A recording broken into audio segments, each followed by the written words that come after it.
Eda, bakit? Si Mr. Alihan ba? Pero sigurado yun pag hindi ko naayos to.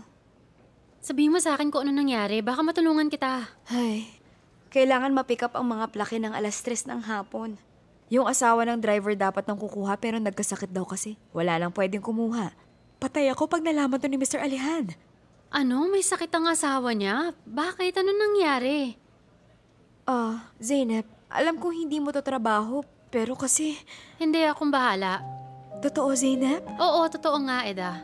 Please, wag mong ipaalam kay Mr. Alihan. Paano naman niya malalaman? Kung hindi, magkakaproblema tayo. Huwag kang mag-alala, walang mangyayari.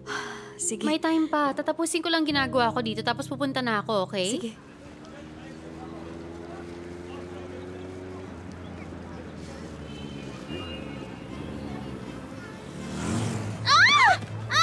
Ay, ano nangyari?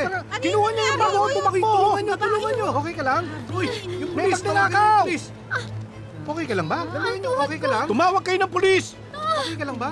Tawag na, dali! Tumawag kayo, dali! Tulungan niyo! Ba? Ayos? Ano nangyayari? Ang bag ko!